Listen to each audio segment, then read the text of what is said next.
Welcome to the What If podcast with your hosts, Spencer Worth Davis and Ryan Copperrood. Get in my belly! Come on! Get in my belly! Come on! Get in my belly! Come on! Get in my belly! Come on! I think that's It's a baby! I think that's the single greatest artistic achievement of my entire life so far. If you want to hear a remix to that, you should listen all the way to the end of this episode because we did a... Ryan can't say words. Make sure you listen all the way to the end this week if you want to hear Ryan rap about eating babies. And with that, we're going to start the show. Hey, man! What up, though? It's the What If podcast. How's Flo Rida doing? Well, he looked good. That's good. I didn't have it like a physical interaction with him. How'd he look? Why do you say you look good? Because, we're coming out of the gates hot with Flo Rida fashion updates. So in 2018. So you guys... we survived that stupid shit that was going on for the last week. We survived the goddamned circus that is the Super Bowl. We out of here! No, they out of here. We fucking stay in here. We in here. It's my town, not their town. Yeah, y'all, many or most of y'all know we live in Minneapolis, and the biggest football game in football was here yesterday. Heck. Yeah, heck indeed. It was, partially like, oh yeah, that's a thing that we'll never see again, and it's kind of interesting, but also like, yeah, they kind of fucked up the whole town and militarized our city, and... I didn't go anywhere near anything all week. I went downtown once on like Wednesday or Thursday. Yeah, I went downtown once as well on Saturday, and then I went downtown on Friday. Ugh. To a see party. Florida? So a friend of mine is the director of promotions at a local radio station, and often has tickets to things that he A, should not have tickets to, and B, doesn't really like want to go to, but also sometimes has to for work. So sometimes he'll be like, hey guys, do you want to come do this thing to me? Because I don't want to do it anyway, so I can get you into it, and we can all have fun together. If we all go. Exactly. Sure. So I ended up going to a party in downtown Minneapolis on Friday night. That was ballsy. Yeah. Oh yeah, dude. Although did it a really smart way that I'm pretty proud of. Took 35 up to Northeast, and then took an Uber in from Northeast and back out of Northeast. Sure. I mean, I'm just saying we didn't go up the guts. How much money did you pay to see Florida? I paid $0 to see Florida. No, because you took an Uber. Okay. Twice. $12, and it was an all-inclusive party. Yeah, okay. It was definitely worth it to see Donnie Wahlberg and Jenny McCarthy co-host a party. I wouldn't pay any amount of money to see either of them. To co-host a party that had... I think it's Miley Cyrus's sister DJing and performances by Flo Rida. It was hosted in a warehouse space that had like a 300 item super auction for very rich people with like signed helmets and movie posters. And there was like... Did you buy any Donnie Wahlberg memorabilia? I did not buy any Donnie Wahlberg memorabilia. What the hell? There was a fucking VR like shooter game. We were like putting on fucking VR goggles and like fighting together. Dude, it was the fucking weirdest party I've ever been to. Yeah, man, I just tried to stay the fuck from... I went down to see the Wolves game on Thursday night, and then just got in and out as quickly as possible. And took the train. I very much embraced the you only YOLO once mindset on Friday. I was like, this is going to be weird, and I'm into weird, so let's make it happen. Well, while you were doing that, on Friday night, I ended up... speaking of being in Northeast, I should have come over after. Yeah, man. Could have hung out with Gucci Mane and Migos at the studio on Friday. Shit. The worst part is you didn't take a picture. Yeah. It all... Okay, first of all, it feels really weird to be working with somebody and then be like, hey, man, can I take a picture with you? A 30-year-old dude who's been working with a 23-year-old dude for the last couple hours being like, hey, bro, can I take a picture with you? That's true. This guy that I host a podcast with would think it's cool. Hello, Migos. Dear amigos, Are you the amigos? dear group of amigos. Yeah. Hello. But it was Hello, entertaining. amigos, men. Ended up with some free substances afterwards. Oh, they shouldn't have. I don't think it was intentional. It might have been. They might have been like, well, we brought this here, but we can't really bring it back home. That's a good point. And They probably fly private. and a sheet of legal pad paper with some hand pencil written Gucci lyrics. I'm 100% dedicated to getting a 8.5 by 11 frame and framing that in this room. There it is. You know, we got some listener gifts up in here. We've got some tapestries. Some we got space sheets. We might as well add Gucci Mane fit bars in to the perfectly. things. Perfectly. But we survived, guys. We survived, and we're back in action. We're talking about fucking medical mysteries today. Did we agree upon my What was it again? What if medicine defied reason? Sure. Dun, dun, dun! I was going to go with what if you were a medical mystery? A human being is a medical mystery. Right. That's mostly what we're talking about. About human beings who are medical mysteries. Yeah, dog. I mean, I guess that's relatively true. You want to start with the fat guy or the skinny guy? Where are we kicking it off? I mean, I guess I feel like you gotta get fat to get skinny, right? We'll go with the eat everything guy, then the eat nothing guy. That's what I was thinking. Deal, Because you deal. got to eat it all so that you could eat nothing. Everyone's like, what the fuck are they talking about right now? Why don't you enlighten us? Okay, wait. I should just rewind really quickly and be like, Spencer posited the idea that there are a shitload of very weird, like, human beings who seem to, in some capacity, whether it's through their behavior or their body or whatever, defy, like, anything that we believe modern medicine to be true in, and then sent me a list of shit. And I was like, whoa, what the fuck? That's weird. Whoa, what the fuck? That's weird. What the fuck is this? And I was like 9 stories deep before I was like, yeah, okay, we gotta do this. All right. So here we are. Tell us about the dude who ate everything. Ta-da, ta-da, ta-da, ta-da, ta-da, ta-da. Get in my belly! Damn Come it. on! Oh, Jesus. Okay, so It's better than you pretending to be fat bastard like you have on several other episodes for some reason. I'm glad you've finally acquiesced to my request and brought him in the right way. I'm bigger than you! I'm higher in the food chain! Now I don't have to do that bad accent, and we can actually we can have him here whenever we want to. Tarare. Sometimes it might be tarer, but I don't know. What do you want to go with? Do you want to go to Tarer. tarer? Yeah, he's very rare. Okay. Well, there's only one. Well, as far as we know. There can only be one Tarer. We don't actually know if this is Tarer's real name, but it was how he was known in the medical journal that wrote about him in France in the late, or I would say early to late 90s. Tarer was a soldier, and my favorite is the line in this article, noted for his unusual eating habits, which A bit of an I understatement. would say is a massive, massive understatement. So, Come here, I'm gonna eat you! damn it. It's so good. I'm so glad it's here. So Tarrer is born in France, near a city called Lyon, in or around 1772. We don't have a ton of good documentation of where he's from and when.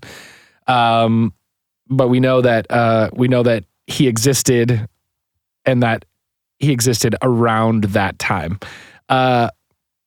Part of why we know he existed was because some of the documentation of him that we have is that as a child and in his early teens, Tarrer was documented as eating a quarter of a bullock, which A what? a bullock is that? Isn't that a kind of bull?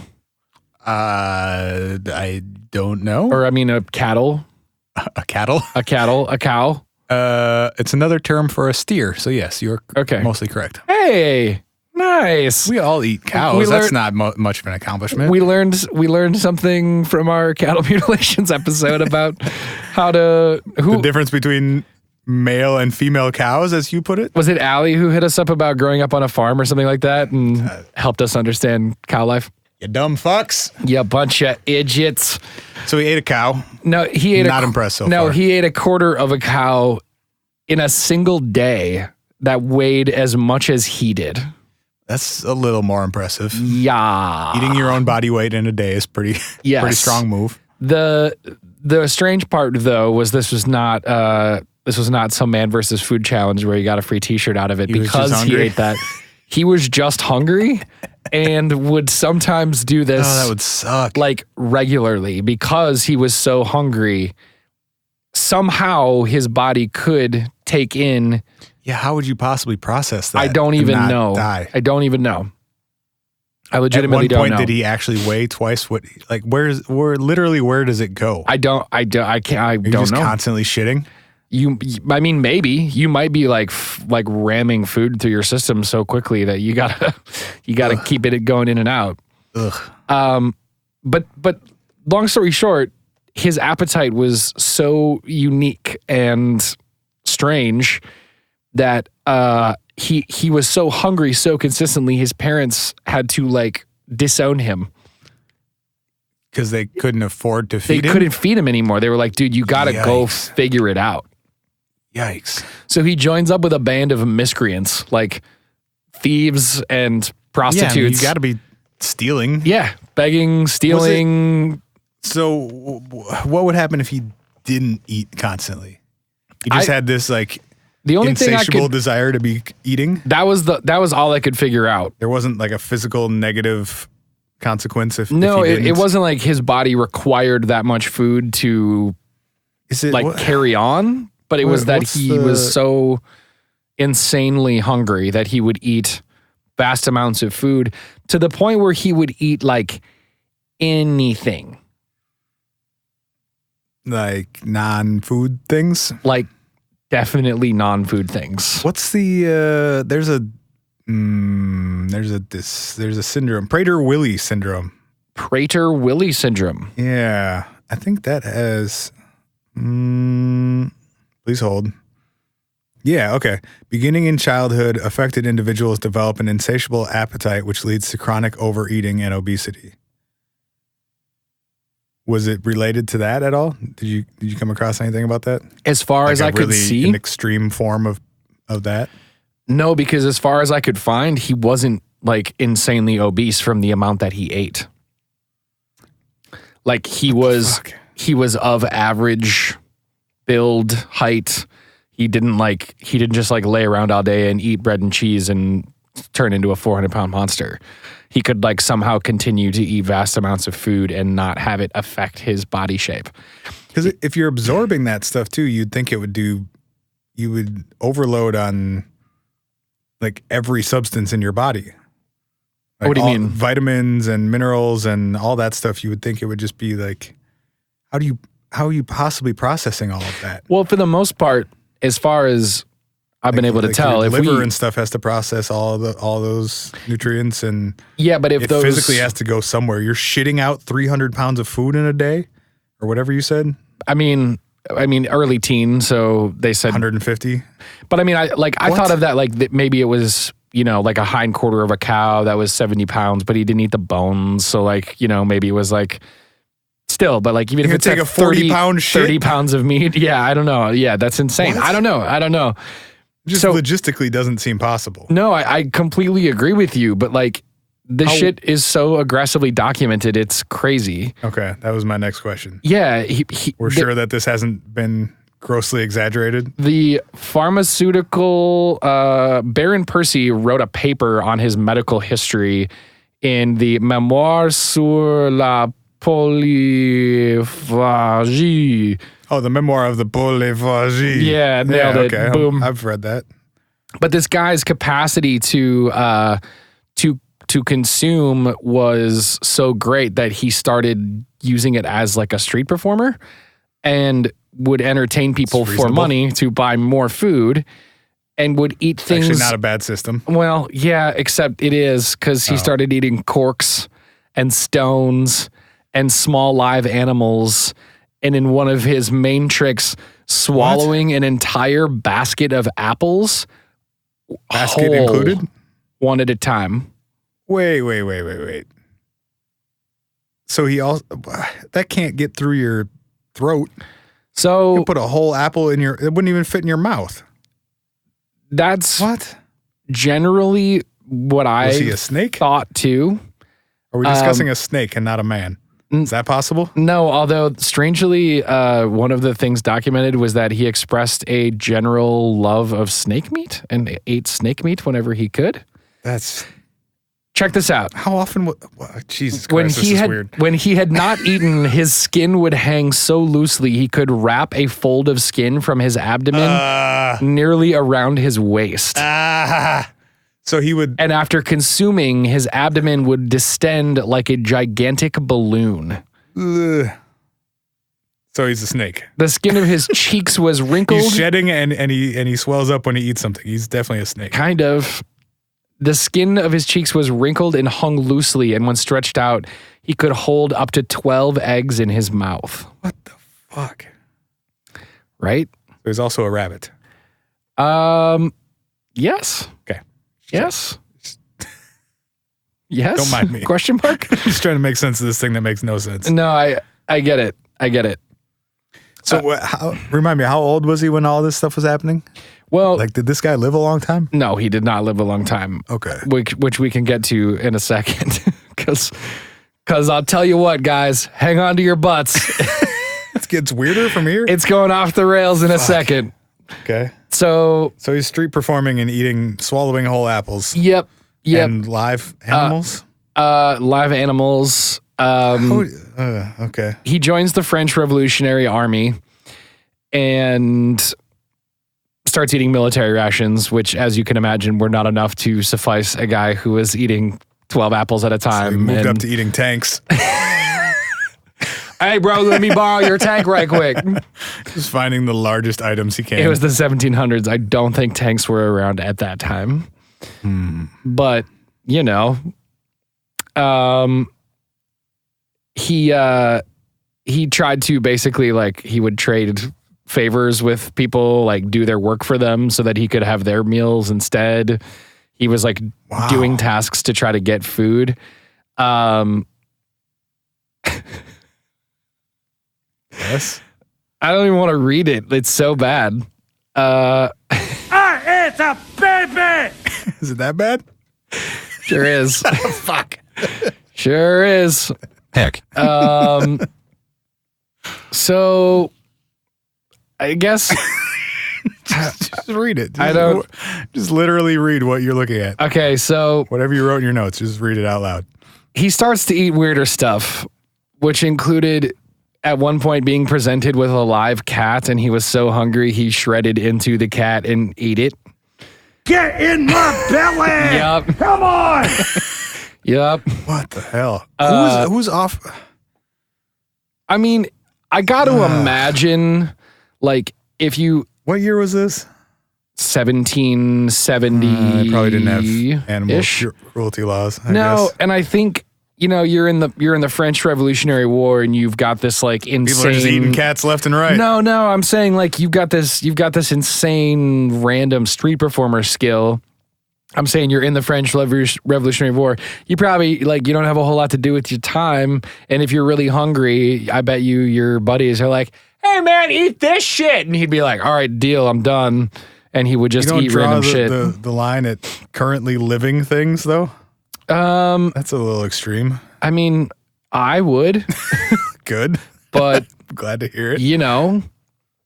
You're not Terrere, I guess. No, he comes back from the military and basically is trying to get a cure, which I'm surprised it took him this long. But tries tobacco pills and wine vinegar and soft-boiled eggs, which I guess Cures is for things. which I guess is the extent of fucking what like medicine could do at the time. Swallow some tobacco. Yeah, Drink some vinegar. this Rub some dirt on it. This says they prescribed him laudanum, which is basically opium.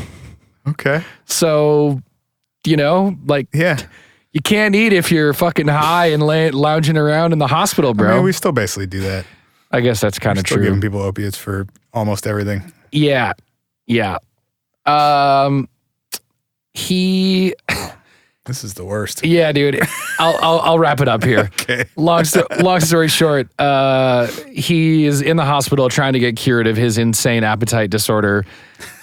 With heroin and tobacco Yes. and eggs. Yep.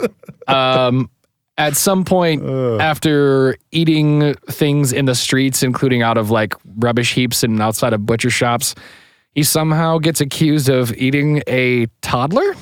I'm disturbed. I don't know why I decided to do this. Correct. Thanks, Rob. Facts. Somehow gets accused of is the reason for that accusation because he did that? I don't know. It just says after being suspected of eating a toddler. My mistake. However, So is that the end of the story? They kick him out of the hospital, and 4 years Wait, later, he ate a toddler who was also in the hospital? we don't know exactly. That's so much worse. We don't know where the toddler was. Fuck. He was leaving the hospital because the hospital A wasn't curing his appetite and B wasn't giving him enough food, so he took to the streets. So my thought is that he maybe took to the streets and ate a baby.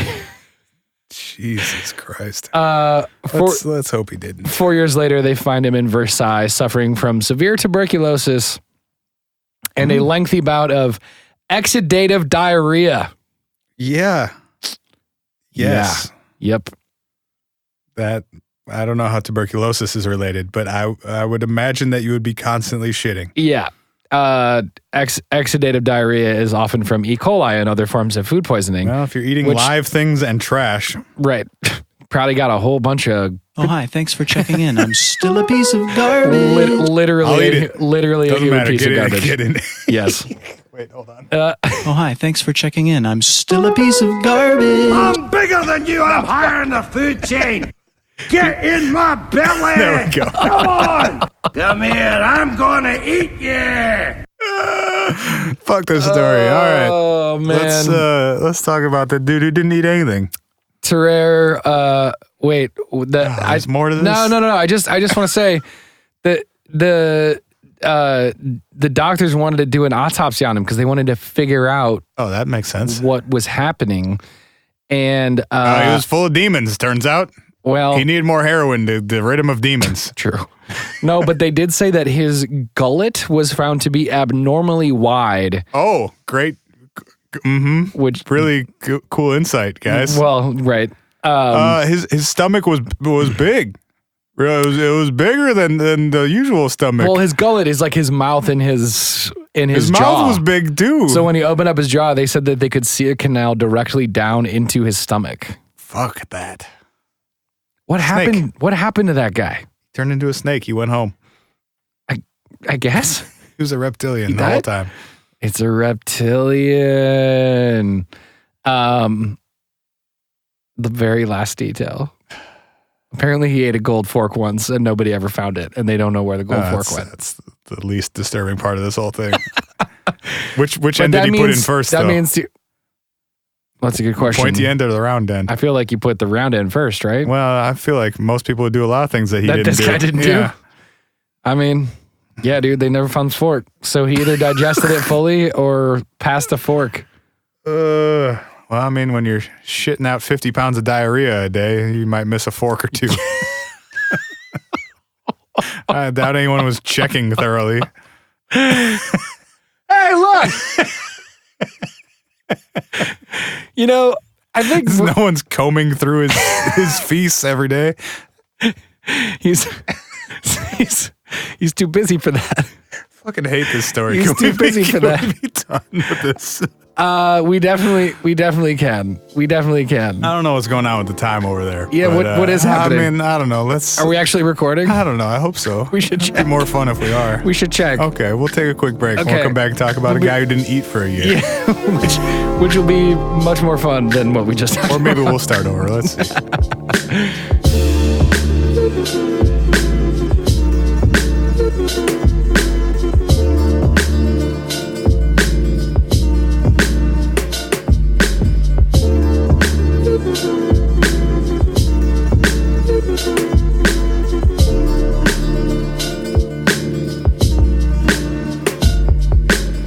Hey, we're back. back. It worked. Hi. I do know what I'm doing, apparently. Surprise. We have success. All right. There's a man There once was a man.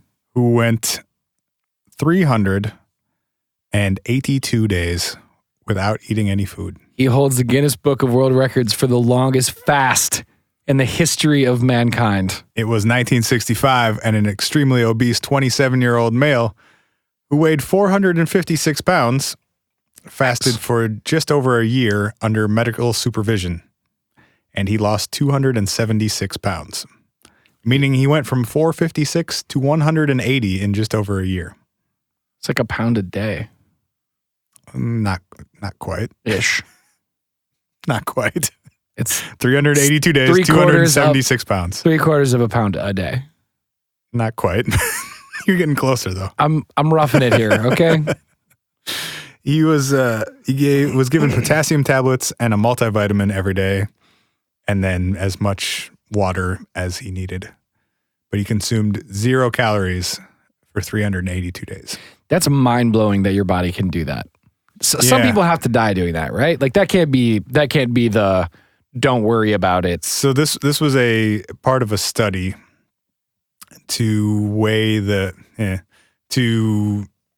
study the effects of fasting in very obese people. And it was originally designed to be a short-term study, like 30 to 40 days. And it was working, and he was healthy because they were monitoring him every day. So they were like, do you want to keep going, basically? And he kept going until he was at the weight he wanted to be at. And he was checked every day, and all of his vitals and all of his everything was fine every day. And so he just kept going until he weighed 180 pounds, and then he stopped. His body lived off of his own body fat for over a year. Plus vitamins and water, but yeah. Right. Yeah. That's all insane. of his energy, all of his calories came from stored body fat. Dude, insane. Which I guess after, like, normally your body obviously uses the stuff you've eaten most recently. Right. And then if that's not there, and after several days moves on to just like burning hey man, fat. we ain't got no choice here. And if you're active and like if you do resistance or weight training during that time, you don't lose muscle mass either. Sure. It'll recognize that those are being used and not deplete your muscle mass. I still don't know how you don't get like tired or like. I'm sure he did. Yeah. I'm sure he didn't feel good for A big year. portions of that. Yeah.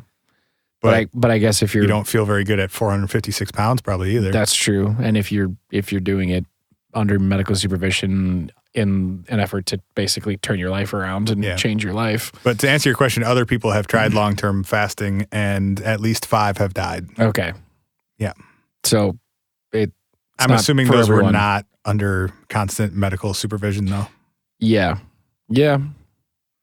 They also checked in with him 5 years after he was done fasting, and he still Be weighed. like, hey man, do you weigh 456 pounds again? He weighed 195. So in 5 years, he had gained 15 pounds. Damn. Yeah. And was still like a pretty normal weight. Damn. I don't know how tall this dude was, but I mean, that's a relatively normal, non-obese weight for most heights. yeah. Wow. Unlike our previous friend who was shitting constantly. Who quite literally shit himself to death. Probably. This gentleman only shit every 40 to 50 days. Whoa. Which is kind of crazy because you're not actually ingesting anything. Well, what do you mean? He didn't ingest anything for a year. What's Well, coming out? I mean, the byproducts of your body dealing with your fat, right? But does that go through your digestive system? No, but I guess your body is still burning it, and there are byproducts, I guess. Apparently there were every month or two. Every month or so. Woof. This dude, in a year, he took he took a 12 shit like shits? 8 times. Woof. Woof. Man, that Yeah, could but not you have know been he- an enjoyable But you 8 know, he experiences. pissed like a racehorse every single day. Well, yeah, if all you can consume You're probably is water. crushing water. Yeah. Man, how does it? Just drink a bunch of water real fast and you don't feel hungry for 5 minutes? I guess. Just doing that all the time. I mean, I feel like I feel like with vitamins, though, don't they always say that vitamins require there to be some sort of like substance in your belly to attach to actually get a nutritional value out of them? I mean, I don't know if he was just taking like a store-bought multivitamin, or you can. I'm sure they were injecting it. Yeah, that's true. Because he that's was true. Direct to the bloodstream vitamins. Seeing a doctor on a daily basis, or for parts of it, living in a hospital practically. Yeah, dude. I think the one thing that I thought about, I mean, obviously, like the Terrera example is super duper extreme and is like a low key carnival act, but like, I think it's also from 200 some years ago, right? So I question all of that, all of the validity of it. Yeah, no, I feel you on that. But like, this was 50 years ago. But even if there's a grain of truth to the Terrera story, which I feel like there is a grain of truth to it, sure. The combo of the two things is just like the severity of the human. Your body can do a lot, man. Whoa. For better or worse, your body can do a lot. Woof, dude. Yeah. Speaking of, want to get into Wim Hof? I would love to get into Wim Hof. Okay. Did you look into this stuff at all, or is this like? I know that this is the cold guy. Like I know the Iceman. Like that the Iceman. Like that is the extent of what I really understand about him. He's like the David Blaine of it's a terrible analogy of ice. Didn't David Blaine do an ice thing once? Yeah, but he's a magician. He does fake things. Well, let's not, Wim Hof is not a magician, I guess is all I'm trying to say. I think he's equally as magical as one. I'm kind of not joking from what I understand of him. He's a 58-year-old Dutch man. He's 58? Yeah. Who holds multiple world records related to cold. So he holds the world record for the longest time submerged in ice at just under 2 hours. Fuck. And he was monitored during this, and his body, like his core body temperature, did not drop during that time. How do you not get frostbite? I don't know. We're going to get into that in a while. Okay. He climbed. I'll withhold. He climbed Mount Everest up to 25,000 feet in just a pair of swimming trunks. Which, including footwear, he was barefoot climbing Mount Everest up to 25,000 feet. I'll save my questions. I'll take my questions offline. He had goggles and a pair of swimming trunks on. He ran a marathon through the desert without any water. Oh, so cold and heat. Yeah, just extremes. Usually cold, but just extremes. And a whole bunch of other really crazy stuff. Yesterday I was the Iceman. Today I'm the Sandman. What up? And is this just for the fuck of it? Like, what is this guy doing? Great question. He started getting into a bunch of weird stuff in the 90s after his wife and mother of their 4 kids committed suicide. Ooh. And he just started like reevaluating what he was doing with his life and looking for a way to process all of the shittiness that was going on in his life. And came across this form of meditation. It's a Tibetan meditation called Tummo, T-U-M-M-O. Tummo. And he combined that with some breathing techniques, which are basically intentionally hyperventilating. So he'll do this system of breathing where you're taking in breaths, holding your breath, and then sort of forcing your body to take in more oxygen than it needs. Wow. And over time, you hyperventilate. And through those two things, meditating and hyperventilating, he can consciously and intentionally increase his heart rate, adrenaline levels, and blood alkalinity. While being stationary. Yes. This has all been documented in medical studies. He's done it in a lab, hooked up to all sorts of monitoring systems. And he'll sit there and he can increase or decrease his body temperature. He can raise the level of adrenaline in his body. He can raise or lower his heart rate. And it's stuff that, like, he says he's definitely not the first person to be able to do this, and he can teach anybody to do it. But he's the first person to have documented it with science. But basically he says, like, this is stuff that a lot of Eastern religions and ancient cultures taught everyone how to do, but it just wasn't documented in a way that we find acceptable today. Because there are lots of legends of like Tibetan monks who would spend weeks at a time on the top of a mountain or in the desert or doing these insane treks where they would walk 50 miles every day, and they just weren't documented, with medical journal oversight or whatever. and cameras and audio and all this stuff. So it was legit legendary. But he's basically confirming like, yeah, that stuff was real, and also it's not that hard to learn how to do it. I'm just envisioning this 58-year-old dude just like with sensors all over him, shirtless in a lab. And they're like, okay, body temperature is 97.6 degrees. And he just like raises his eyebrows at the scientist. And it's just like, boo, boo, boo, boo, boo, boo, boo, boo. So Vice did a documentary, like a 40-minute documentary about this dude a couple years ago. And they sent a guy and a camera person to go live with him and study with him for like a week. Oh, to not to just watch him, but to actually like try his techniques and shit? He claims that he can teach like literally anyone how to do this. Whoa. And that it's not unique to him. Is this dude going to live to be like 170 years old? Probably. He looks amazing for being 58. And they went to Poland because he runs these like camps out in the mountains in Poland. This dude sounds like a nut. I love it. He's hilarious though, and like just seems mostly like a regular dude. Like they show him at one point in the documentary, he has him go jump into this.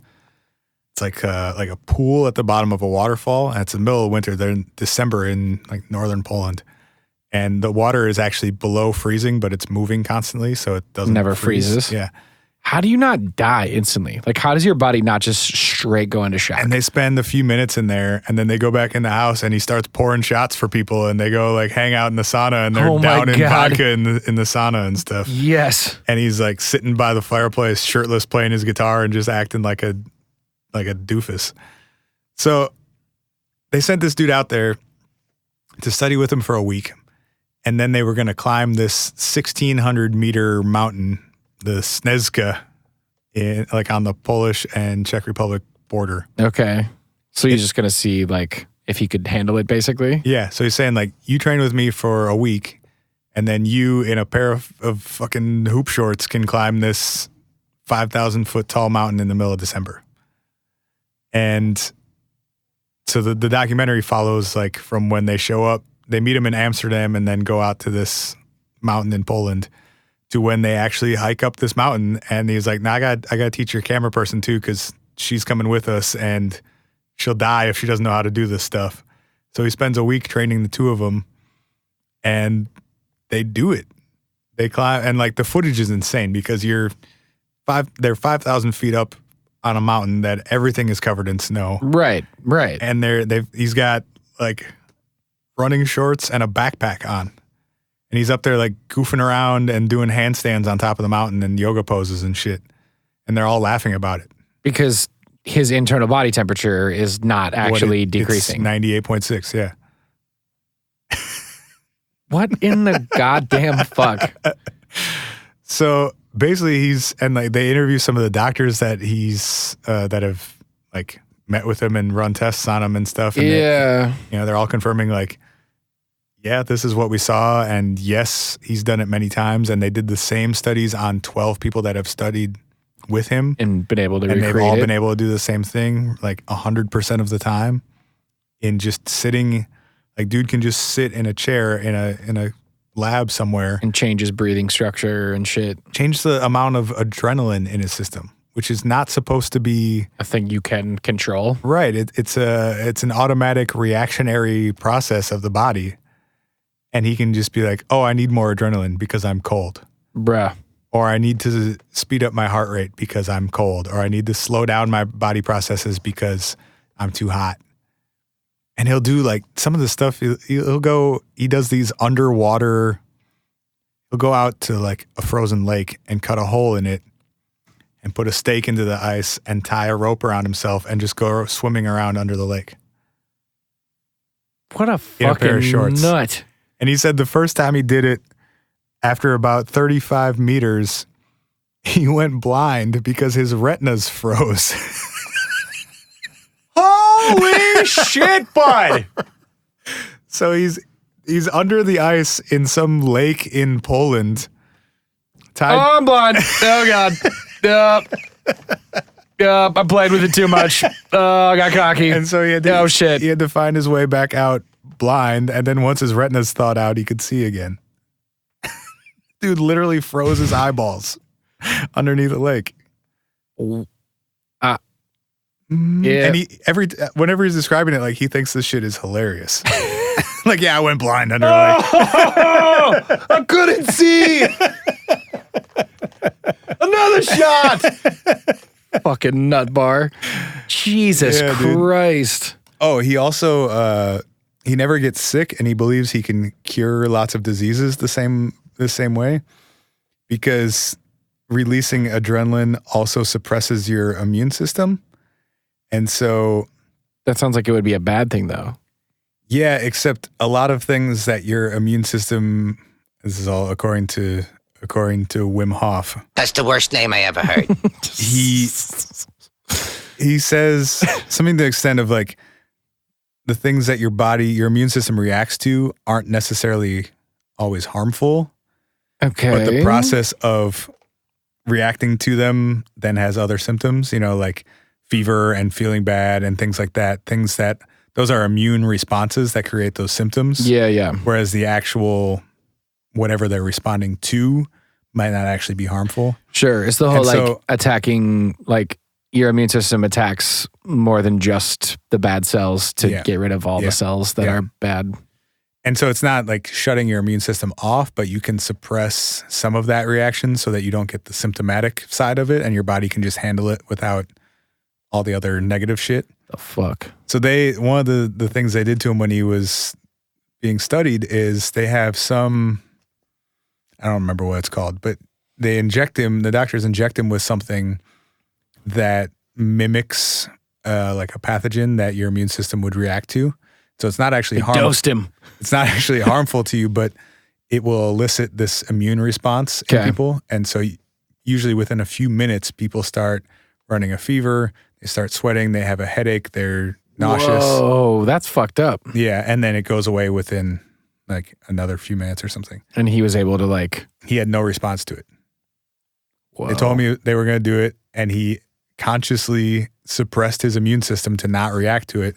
And he just sat there smiling at him for 10 minutes. He's like, "You want to do a shot?"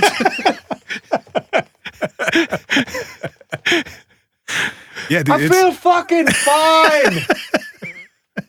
His philosophy, there's a lot of philosophy in it too, which is kind of brilliant.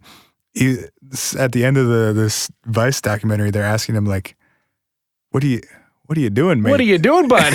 Yeah, this is cool and all, I guess, but what's your end game here? Is this some weird shit that you like to do? Oh, I'm gonna live forever. What are you talking about? And he was saying his whole philosophy behind it is to spread love to others. Tight. And his wife dying was sort of the catalyst for all this. He's saying if I feel good and I'm healthy and I'm able to do anything, I'm gonna radiate positive energy to other people. Right. And also now I have this method of helping people be healthy and feel good and have energy that I can relate to them, and then they can go do the same. And he's basically saying right. By breathing differently and thinking differently, everyone can be healthier and happier, and it doesn't cost anything. It doesn't take, I can teach you how to do it in a few days. Right. It's interesting. It's we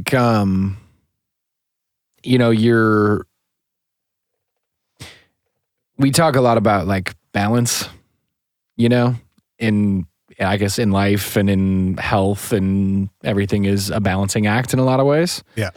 And it's almost like he's created an internal mechanism to set his equilibrium no matter what condition he's in, which is a really almost magnificent reaction to something that could throw you out of your equilibrium so intensely, but usually a we close don't mean loved that. one taking their own life, Usually when we talk about that, we don't mean it literally and physically, though. No, for he's sure. taking it several steps further where yes, mentally and in terms of his personal philosophy and stuff, he's done that. But also with his body, Right. he's done that somehow. Right. Like he in can, ways that we're not supposed to be able to. right. Like he can meditatively center his mind, and he can meditatively center his body in a set of circumstances that threatens to take him out of an equilibrium. And he says that the two are related in that this form of meditation that he does allows, basically the whole point of the meditation is that you're not using any energy thinking about stuff. Well, and that frees up, I wrote down the way he actually said. He said, by shutting off the mind, energy gets rerouted to the metabolism. well, that's an interesting way to say it. You can use that energy to control your own autonomic systems, which are the reactionary, not voluntary systems of the body. It's interesting. I read a book about meditation. It was like 2 years ago now, but they obviously don't go that far to say that, but they do say that like the absence of like that prescient thought always kind of happening in your brain, that we're constantly running a narrative in our heads, allows your brain to either consciously or subconsciously redirect like processing power to other parts in your brain, which they say is like partially the reason that meditation is such a valuable thing, because while you're focusing on voiding yourself of like processing thoughts, you're letting your brain naturally in its other locations process things. Yeah. So it's an interesting concept that you could set those processes to freeing do up some bandwidth to do other stuff. Yeah, and in his case, he's yeah. able to control what that other stuff is. Yeah, fuck. What the fuck? Yeah. That Iceman. The last Cold thing, as ice. some people have hypothesized that he has more what's called brown fat. So I guess I don't really know enough about this to confirm Sounds how gross. valid this may or may not be. I guess there are different types of fat in the body, and there's some thought that you can actually change the levels of different types of fat in the body through exposure to the cold. Brown fat is a type of fat that better insulates one against the cold. And there's some evidence that by constantly exposing yourself to the cold, you actually generate more resistance to it. Oh, is he a fluffy dude? No, Okay. he's a pretty fit looking guy. He does a bunch of weird yoga and shit. Okay. But I think it's not so much like the amount, but the type. Right. Like, I was just we all wondering, have like, some amount of fat, Right. obviously. But I think it's some types are more effective against cold than the other. That's a fascinating concept. Fascinating. Fuck you. Do we have time for one more, or did you have? I got one thing I kind of want to get to. Yeah. Well, let's take one more quick break, and we'll be Okay. right back. And what are we gonna close with today? Encephalitis lethargica, Oh, sweet Jeebus. Sounds bad. sleeping sickness. Gross. Yep. I don't want to go to sleep. Well, we won't. Don't let your brain swell up. We'll be back.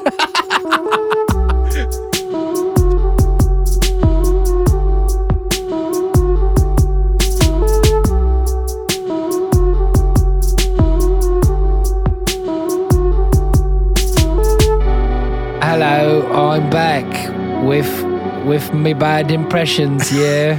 Spencer Whiff Davis. with Spencer, with Davis, with Ryan, with Oh, Ryan, with everyone. I made a couple different theme songs for us. I don't know. I don't think any of them are right yet. You're not there yet? No. Can I rap on them instead? Yeah, probably. Tight. I do it. mean, I don't know if they're rap songs, but you can definitely try.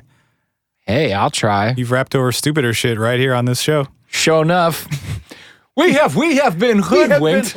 We have been hoodwinked. I don't know if I rapped over that one. I think you just made it, and I was like, oh no, I started Yeah, you did. rapping after you finished. Yeah, sure. You know, Encephalitis lethargica. dude, it sounds like a Harry Potter spell. Encephalitis lethargica. Oops, you have the plague.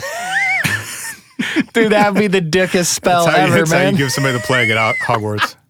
They just start barfing. we just named a new Hogwarts STD. Oh no! Gross. Yeah, because you opened the show talking about eating toddlers, and that wasn't gross at all. Look, you made me do this episode. This is my fault. You're right. I sent you that stupid fucking link in the first place. I should have read the whole thing first. Hey, man, he's a circus act.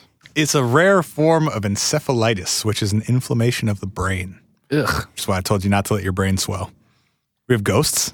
You got ghosts over there? Microphone ghosts? My mic. You know, I think The ghosts are just slowly moving the microphone away from your face. They're like, no, you're done. Every We've heard time enough of this bullshit. Every time I do a bad impression or I make a bad Harry Potter joke, the ghosts in the room just Slowly move your microphone push my away. microphone away from my face. This house was built in 1910. It's probably haunted. It was just a loose mic stand. It was a ghost. Well, It was the ghost of good podcasts. ¿por qué no los dos? Anyway, this form of encephalitis leaves the victims in a statue-like condition, unable to speak or move. Nah, no thanks. For some unknown reason, between 1915 and 1926, there was an epidemic of encephalitis lethargica that spread around the world. Stuck on the Harry Potter thing? No, I was just envisioning a bunch of people just like stopped in the street. Yeah, basically, Not while standing. there were 5 million people who were affected by it, Did they die? a third of whom died in the acute stages. Many of those who survived never returned to their pre-existing aliveness, so they were stuck in this Ugh. motionless state for the rest of their lives. I don't like this anymore.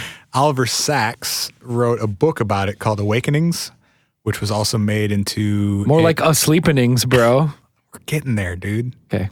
Also, that's a horrible. That's the worst name I ever heard. I'm just saying. It's my new book, A Sleepinings.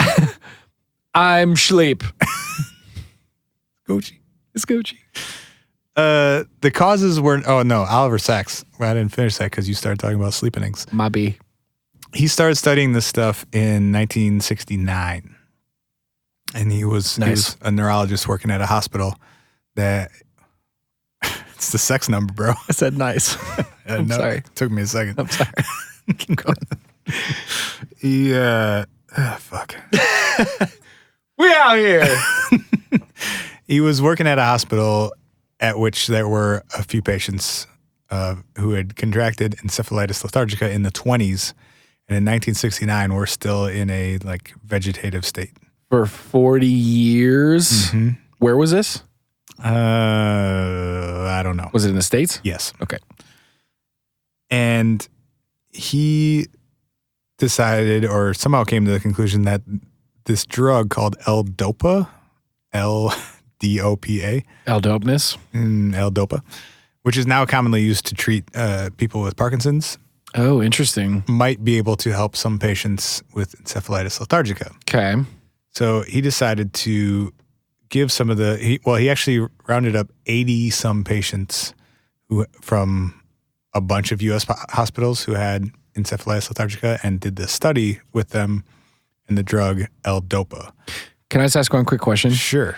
Was he basically going like, all right, I got to go find people who have a similar, like, this came on in such a way, it caused these symptoms. Because, like, I mean, they must not have known what was going on, right? By the 60s, they did. Oh, they did. Yeah. But did they know what was causing it? No, they still don't. We still don't know what caused 5 million people to develop this in around the same time. Dude, I got to get out of here. So- I'm moving. To to where? Yes, somewhere to where? super far, an island. Well, we don't know what causes it. Maybe island living is the root cause. But at least they'll Maybe be... maybe it's a rare form of mutant coconut juice that causes it. Damn it. Shit. Shit. Exposure to sand. Shit. Shit. Saltwater causes Everything will kill me. So I came across this.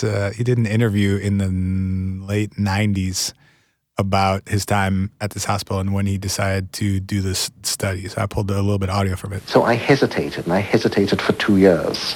They'd been put away for 40 years, and I didn't know what coming back to the world and coming back to a world which was not their own might mean to them. And then finally my hand was forced because so many of the patients were terribly disabled. Some of them couldn't feed themselves. Some of them were dying. So he was debating, like, is this an ethical thing to do? Because I by definition, don't have any of their permission to be doing this. And what is going to be the consequence of Like, I don't know if this works, if it brings them out of this condition, what state are they going to be in? Have they been conscious of what's been going on for the last 40 years? Are they going to want to be here? Are they going to be otherwise? Like, people have been like confined to wheelchairs and beds and stuff for 40 years because they can't move. Like, I mean, it's essentially like a waking coma, kind of. Yeah. But they didn't know, like, are they hearing and seeing and observing what's going on all the time? Or is it like being asleep for 40 years? Because it's basically like full body paralysis. Yeah. Fuck. And so eventually he decided to do it because he came to the conclusion that they were just going to die otherwise. So what's worth really worse than dying? Yeah. Right. The first feeling was that it was just wonderful to be alive after being dead so long. So he did it, and it worked with like most of them. And people. What do you mean it worked? Like they came back out of it? They stood up and started walking around and talking to him. Shut up. Yeah. And so he started asking them like, "Hey man, what's going on? How do you feel about the 60s?" And so this is what the first feeling was that it was just wonderful to be alive. I mean, they couldn't have stood up, after right? being dead so long. I'll post a link to the video. People started standing up out of their wheelchairs and walking around. But wouldn't your muscles have atrophied to the point of like? Apparently not. How's that possible? They were still alive. Well, right, but I mean, if you're not actually doing like anything resistance worthy, I don't know, dude. But that's what happened. What the fuck? Yeah, well, for those of you listening, scroll down. There's a YouTube video. You can see footage of people standing up and walking around and singing songs and after getting dosed with L-Dopa. Yeah, L-Dopa. Yeah, for the like first an time. injection, and within hours they were back amongst the living after, for some of them, 40 years of being essentially dead. Joy to be alive. I would have been like, what took you so long, motherfucker? Well, they didn't necessarily know.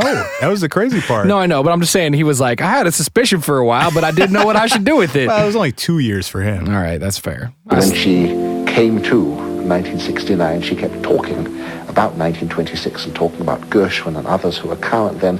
She said, I know it's 1969. I feel it's 26. I know I'm 64.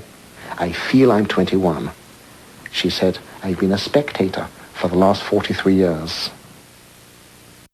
She was 21 when she got sick and woke up at 64. I'm disturbed. I don't know why I've decided to do this. I feel like I'm go just to bed at speaking in our own 21 and reactions. wake up at 64. Yuck. Yikes. What the fuck? So, for the vast majority of people who received L-Dopa in this study of, I think it was like 82 or 83 people. Yeah. They came back to life. And some of them, either because of what he was just describing, like, I missed 43 years. They're like, going from 1926 to 1969, the world was a little bit different. Oh, yeah. I mean, also not to mention things like... sorry, your whole family's dead. Yeah, your parents died. Yep. And as you were a spectator, you basically watched your parents visit you and get older and visit you and get older and visit you and get older and then stop visiting you one day and you fucking realized they died and you were just like fucking paralyzed. Oh, I hate it so much. Also, now you're 64 and you don't know anything and you've never been married and you have no marketable skills or and you live ways in this to hospital. make an income. Mm-hmm. And so between that and there were some side effects that caused people to have like involuntary movements and stuff, a lot of the people were like, no, stop giving me that. I want to go back. I would rather go back to being in my zombie state. Is that the medical way that it worked though? That you had to continue taking the medicine to come out of because it? they still don't have a cure for it because they don't know what causes it. So basically you can treat some of the symptoms of it, but there's no flat out cure for it. So as long as they would keep receiving L-Dopa, it would minimize the symptoms to where they could be varying degrees of functional depending on the individual, but it didn't cure it. So I actually have one more bit of audio with Sachs talking about that. I didn't realize there would be this sort of resurrection in the summer of '69, and I certainly didn't anticipate how grim things might become afterwards. Within a matter of days, it was clear. In some patients, the drug not only triggered strange gestures, but grotesque appetites for sex, for food. And sometimes after eating, to sort of stuff their fingers or napkins into their mouth, and they felt they were losing control then, and losing dignity. Some of the patients decided it was better to have dignity in purgatory than life without any pride. Leonard asked to be taken off the medication. Within hours, he returned to his frozen state, bright eyes inside a concrete body. Fuck out of here. And in the end, Rose, the reawakened flapper, couldn't accept the 64-year-old body trying to dance to those girlhood memories. She said she didn't like our television age, as she called it, and after 10 days of this sort of strange 1926-ish animation, she rather suddenly went back to this trance-like state, and nothing we could do after that sort of had any effect on her. Ryan's just staring at me.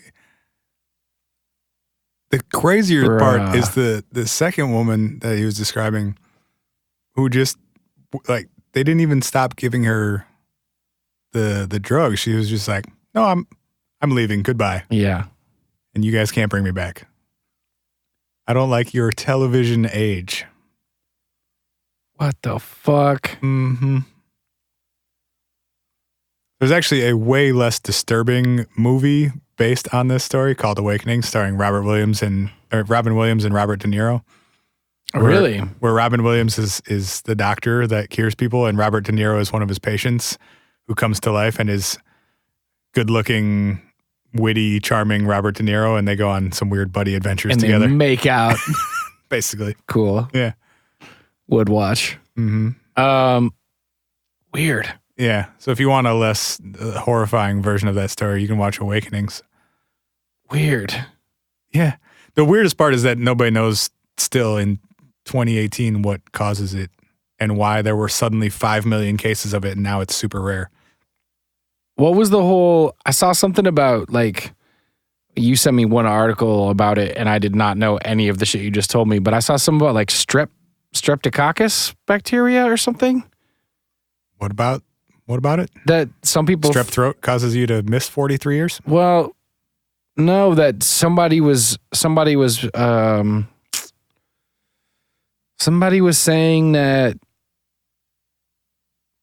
encephalitis lethargica was like potentially caused by a certain strain of streptococcus or something like that. Oh, I haven't seen that. Maybe I just found that doing some Googling. Maybe it was just a... I mean, we've gotten pretty far into us talking about medicine without saying anything horrifically dumb, I think. Yeah. So this would be a good time to maybe tell people that strep throat causes you to be dead for 43 years. We haven't spread too much misinformation yet this episode, I don't think. No, but I don't think this is necessarily misinformation. Okay. The one... I'm just saying... I was just going to wrap things up, but if we want to speculate about strep throat, I guess we can. Well... We also don't have to. I mean, you got a source or anything over there? I got a BBC article. Okay, well, that's a start. Called The Mystery of the Forgotten Plague. It says Dr. Dale and Dr. Church, two doctors, began analyzing patients to see if they had anything in common. They brought together 20 patients who had encephalitis lethargica. And the first clue that they found was that most people around them commented that they had had a sore throat before they had gotten ill. Now you're just going to scare people even more. Next time your throat hurts, you might wake up 43 years later. The doctors started looking for evidence of bacterial infections, particularly streptococcus bacteria, which is a common cause of sore throats. They discovered that all of the encephalitis patients that they had found had a rare form of streptococcus bacteria inside of them. and that a bacteria that causes simple sore throats had mutated into a much more severe form, which triggered attacks of encephalitis lethargica, which proceeded to be the bacteria that attacked their brains and caused their lifelike but coma states. I'll wake up tomorrow 75 and somebody's going to tell me, oops, sorry, we forgot to give you some amoxicillin back in 2018. Well, that's an especially terrifying note to end on. See you guys next. All right, don't get sick. We out of here. Fuck. No, we won't end on that. Can't end on that. We have to say some other things. Come here, I'm gonna eat you. All right, take us home, fat bastard. We've got enough of these. Maybe we'll try to do another. We'll try to do another medicine one that's not as terrifying. Maybe more like people who have superpowers from their medical conditions. Wim Hof was cool. That's true. He's exciting. He's a superpower. He's spreading hippie cold love throughout the world and warm. Why not? Yeah. All right. Well, I'll say this. We're coming up on 150 reviews on iTunes, and last time we got to 100, we did a really super fun live episode with you guys for 2 hours. And we said that when we get to 200, we'll do another one. So if you guys haven't left an iTunes review yet and you want to, it helps us out a lot. And if you want to go do that on iTunes, please do. And we'll do another live episode from inside the studio, and we'll show you our framed Gucci Mane lyrics, and and our listener gifts and our space blankets, and we'll have another weird time. And It's a baby. With that, we love you, and we'll see you next week. We'll be back next week with another episode of the What If Podcast. Learn more at www.whatifpodcast.com.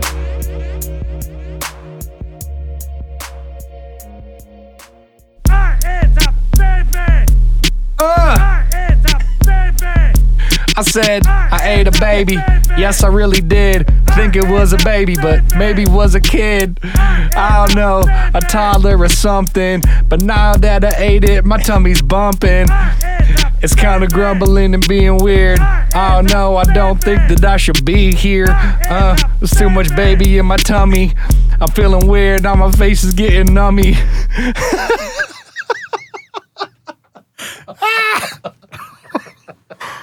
Oh boy. Bars! We out of here! Baby bars!